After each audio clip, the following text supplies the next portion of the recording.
Hello there, and welcome to another episode of the podcast. I'm Matt Langauer. I'm a certified life coach and energy healing mentor.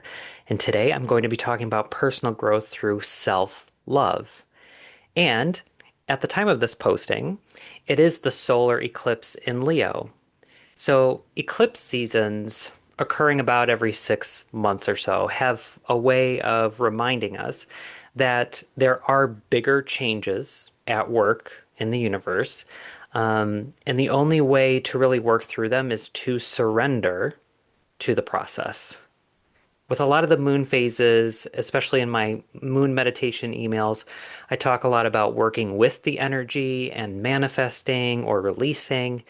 With eclipses, it's something larger than that, and this is a time to allow the process to go through. Allow things that are ending in our lives to be endings, allowing things that are in motion and in play to let them play out, let them be in motion. It's about a 2 to 3, 4 week process where we just allow things to happen. So, I remember a few years ago, so 2024, there was a total solar eclipse, and I happened to be living in the path of totality. And this is if you're not familiar, the area where viewers can see the eclipse occur with that iconic ring of fire. So essentially, it's safe to look at the sun in that moment only because you're only seeing the corona around the moon. So it it was like a beautiful, surreal moment. Um, I remember that there was one when I was little, but I don't remember it well. So this was my first time as an adult being in the path of totality. So during that approximate 4 minutes, it was less than 4 minutes of totality, there was this eerie black sphere, the moon, with a silvery burst of light behind it. And the birds had gone silent.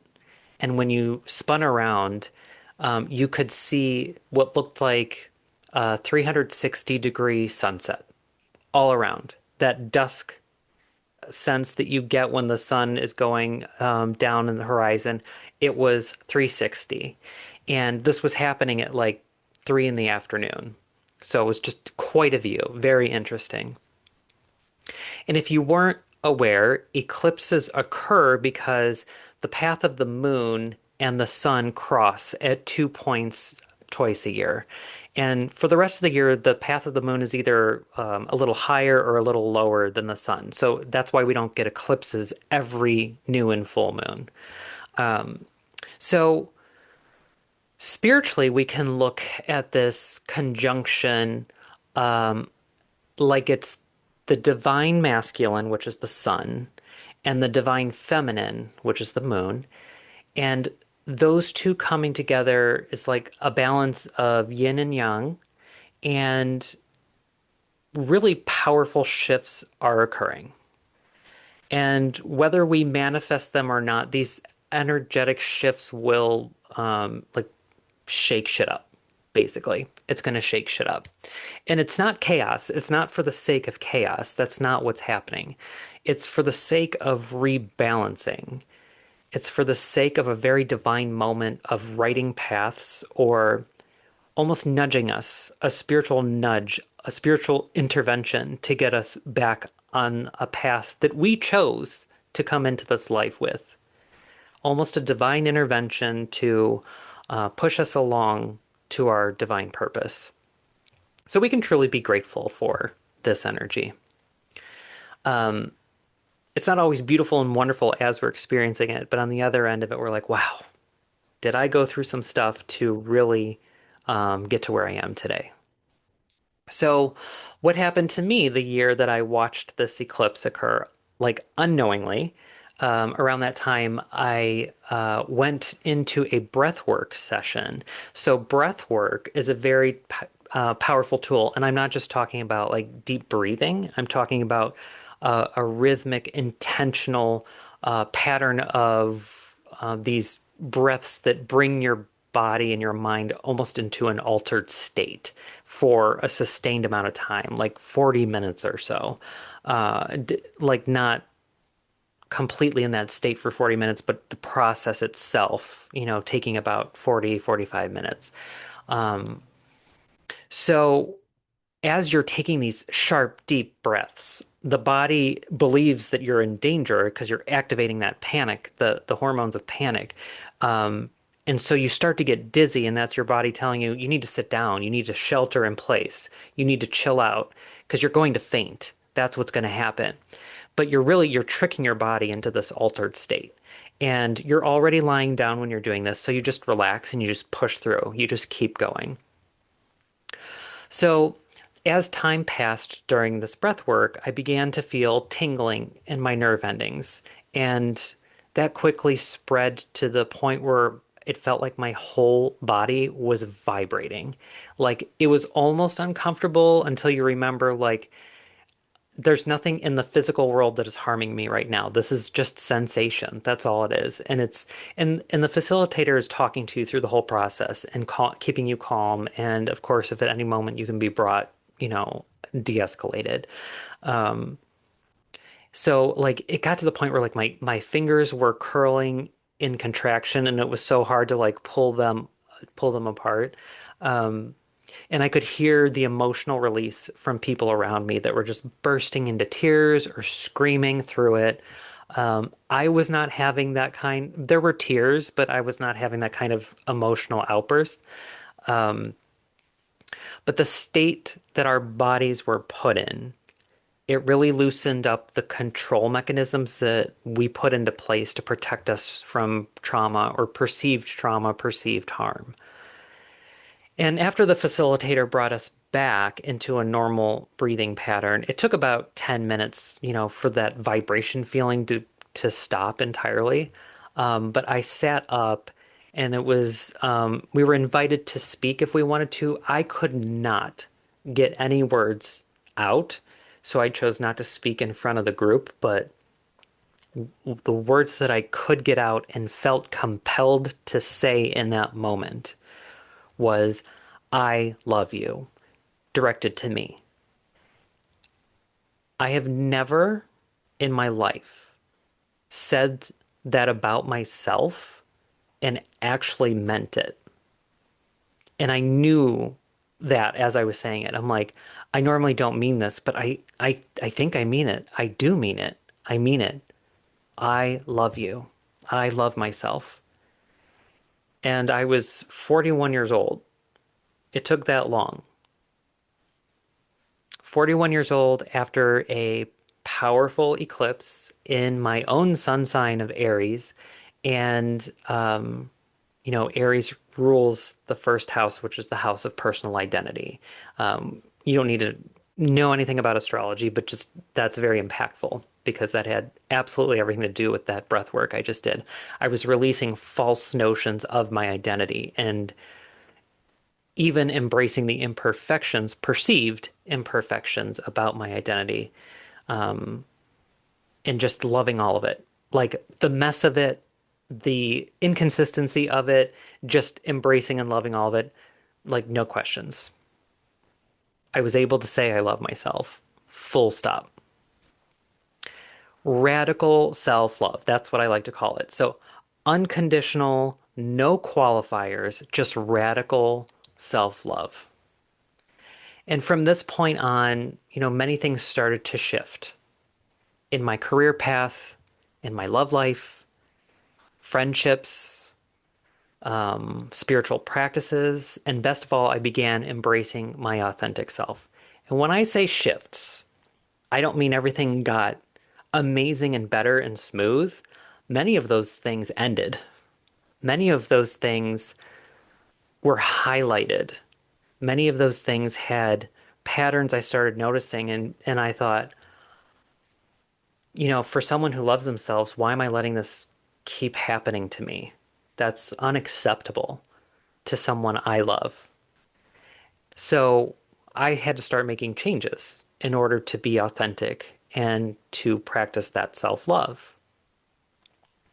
And I say self-love is essential for personal growth because if we don't have radical self-love, then we're going to fixate on those things that we view as imperfect or shameful or that we feel make us unworthy.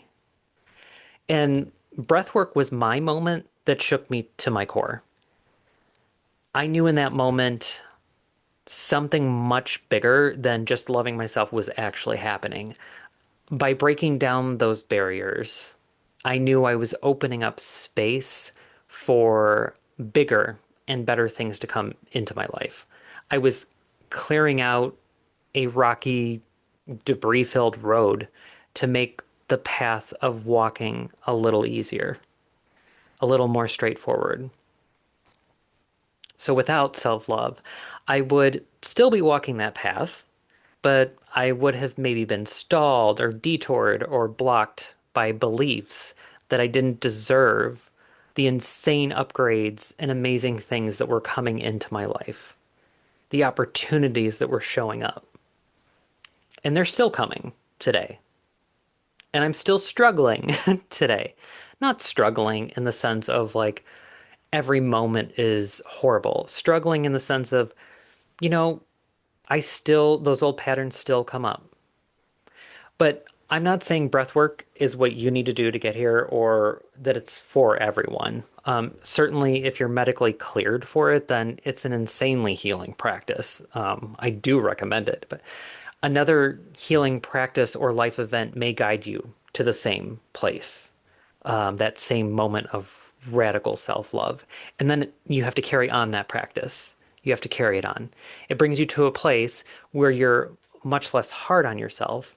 And in that, you're able to extend that grace to others as well. You kind of become a nicer person. Um, so like I said, it's not that you're just perfect afterwards and everything. There are still moments that I am faced with that old programming. And those that old programming is that I'm unworthy, unlovable, etc. But there is another version of me that I'm now in touch with more frequently that is witnessing all of that happening. And I'm able to stop listening to it. So realistically, you don't kill off those ego fears. You just learn to turn down the dial to zero. You don't want to kill off the ego. You don't want to kill off this these parts of yourself that are trying to protect you. We're grateful for that protection. But we don't need to hear it all the time. It's not helpful all the time because most of the time it's not true. So to deal with some of that old programming, I actually did create an EFT tapping video on my YouTube channel if you're interested for tapping for self-love to kind of help deprogram some of that stuff that does get in the way. But in the spirit of this new moon solar eclipse in Leo, like no matter when you're watching or listening to this, this is the sign of self-expression. So where can you work on self-love? What area of your life do you need more self-love? Do you notice barriers that come up, excuses? So what do you notice about your thoughts and emotions when you see this content about self-love? Is it irritating? Does it make you angry? How does that feel in your body? So the next part of that is who is noticing these thoughts? Like, how are you noticing those thoughts? Who is noticing these emotions and these bodily sensations? If you're noticing them, then you are not your thoughts. You are not your emotions, and you are not your body, believe it or not. There is a witness within you, a higher self, a soul. And you can almost feel that presence in your heart space, behind your physical heart, maybe in some deeper spiritual place, not a physical place, a deeper spiritual knowing. So, this is where pure love comes from. this space. This you, this version of you, witnesses all of this happening without judgment. If there's still judgment, then that's a different part of you that's pretending to be that witness to protect you. The more we get in touch with this higher self, the more personal growth occurs. We begin to notice other things going on within us and in the world around us, and we feel motivated to make changes to be in alignment. And a lot of those are just subtle, small changes that we make day to day, but then you look back and you're like, wow, I'm a completely different person than I was 2 years ago. And yeah, I made a few really big changes, but I can't connect everything to those two changes. There's a bigger thing going on. So you're not a different person, but just more aligned to that inner witness. And that's the goal. The more aligned we get, the more we grow, the more we're walking our path of purpose in this life. And the happier we're going to be, the more content, not ecstatic, not abundant in the sense of just swimming in cash and luxury. That's not inner peace, that's not love.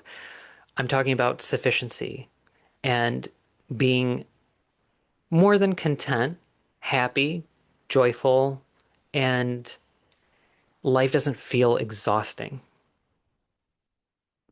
So if you ever consider working with someone on this journey, because we don't have to do it alone.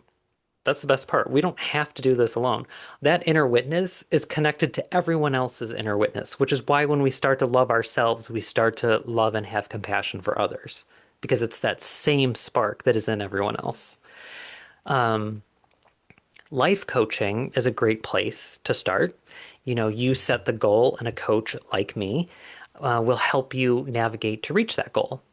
So you can check out my offerings on my website, um, see if anything looks appealing to you, or whatever other practice helps you get on your journey. I wish you the best on that journey and just hope that you get to shine your light and be authentically you and just radically love yourself. So take care. Love you.